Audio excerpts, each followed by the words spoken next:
Most of us aren't looking for information, we're just hiding from the silence. I spent the last week carrying around a piece of plastic that felt like a forgotten fossil. It was one of those old-school button phones. The kind people jokingly call grandma phones. No glass, no swipe, no high-definition dreams. Just a tiny, pixelated screen and a keypad. I thought it would be a simple digital detox, a quiet little way to reclaim my focus for a bit. But I didn't realize how much of my identity was actually stored in that other, thinner device.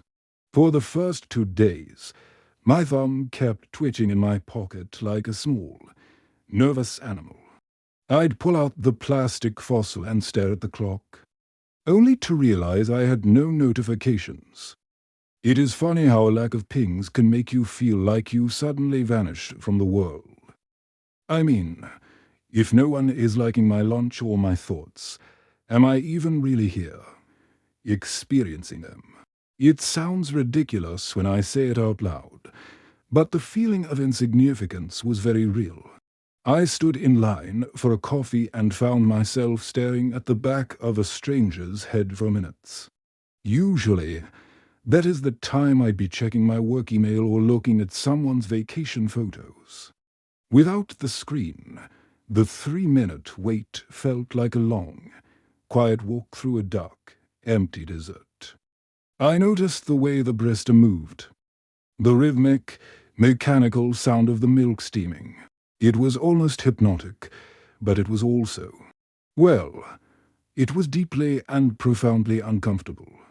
We have forgotten how to just be in a physical space without having a digital exit strategy. I suppose the smartphone is less of a tool and more of an escape hatch from the messy present. By the 3rd day, I tried to send a text message to a friend about meeting up for a quick drink. Typing on a T9 keypad is like trying to write a long novel with a very blunt, heavy rock. I had to press the 7 key for times just to get the letter S, and I kept messing it up. It made me realize how much noise I usually put out into the world without even thinking. When every single word takes physical effort, you start to wonder if the thought is worth the ache. I ended up deleting half the message. Maybe it wasn't that important for them to know anyway. We talk so much now only because it is effortless. But does that actually make the talk better? I found myself sitting on my porch in the evening, just watching the street lights flicker on. There was no just one more video to keep me from noticing the sharp, cooling autumn air. I felt bored, a heavy, thick, and suffocating kind of boredom that I haven't felt in many years. But then, after an hour or so, that boredom started to change into something else entirely.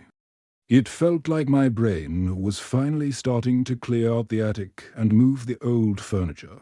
Thoughts I hadn't finished from 3 or 4 years ago started to float back up to the surface. I started wondering about strange things, like why the neighbor's gate always squeaks in B-flat, or why I stopped drawing those little charcoal sketches when I was only 12 years old. Little things that the algorithm would never have suggested to me in 1,000 years of scrolling. I realized that my smartphone was a very effective filter from my own internal imagination. It is hard to have a truly new thought when you are constantly consuming someone else's data. I went for a long walk without music or a podcast for the first time in a decade, maybe more. The sound of my own footsteps was surprisingly loud and rhythmic on the grey pavement. I felt a bit exposed, like I was missing a vital layer of armor against the outside world. Everyone else I passed was tucked safely and quietly inside their own digital bubbles. I wanted to tell them how blue the sky looked, but they were busy looking at it on a feed. It made me feel like a ghost. Or maybe they were the ones who were haunting the actual air. I started to notice the phantom vibration in my right leg again around the 5th day. My brain was literally hallucinating a connection that didn't even exist in that pocket anymore.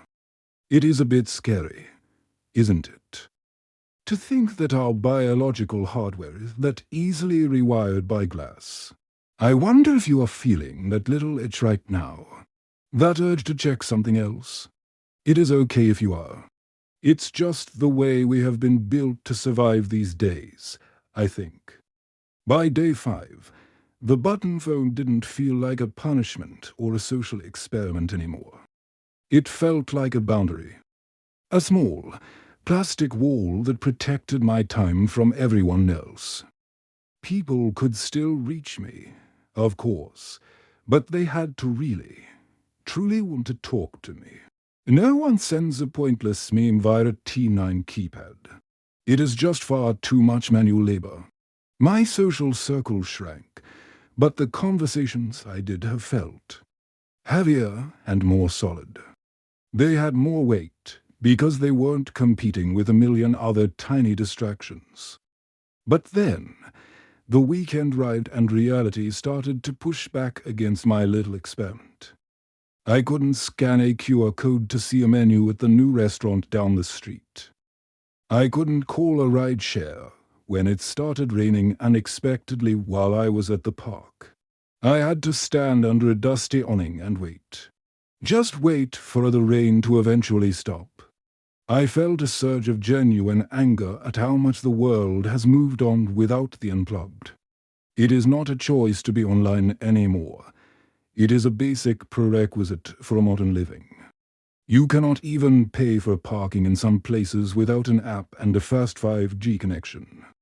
My little grandma phone started to look less like a tool and more like a lonely tombstone. A tombstone for a way of life that simply does not exist on this Maps app anymore.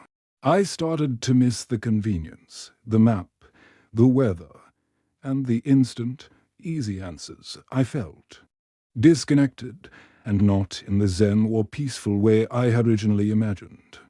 I felt like I was falling behind, losing my place in the fast-moving conversation of the world. It made me realize that my addiction isn't just to the screen. It is mostly to the speed. I have become addicted to the idea that I should never have to wait for anything, ever. Not for a message, not for a ride, and certainly not for a thought to finish itself. The button phone forces you to wait, and waiting feels like a very slow kind of death now. On the last day, I sat with the smartphone in my hand for an hour before turning it back on. I felt a strange sense of dread, like I was about to open a door to a violent hurricane. I knew that as soon as the screen lit up, the silence would be gone, perhaps forever.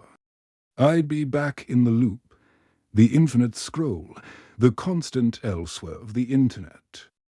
I finally pressed the power button, and the glow felt blindingly bright in the dim room.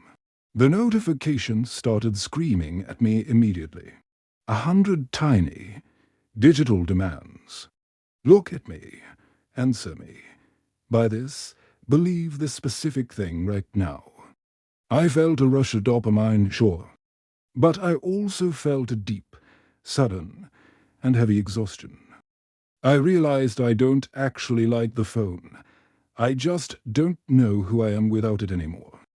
It is a beautiful, polished mirror that shows me everything in the world except my own face.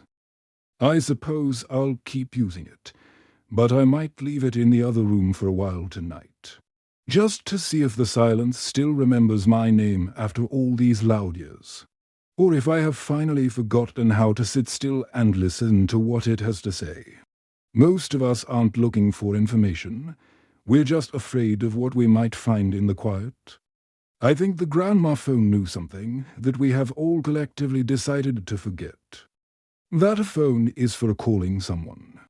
It isn't meant for losing yourself entirely, anyway.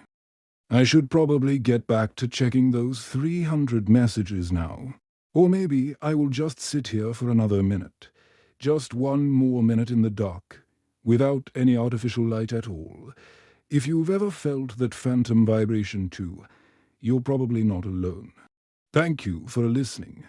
I'll see you in the next episode.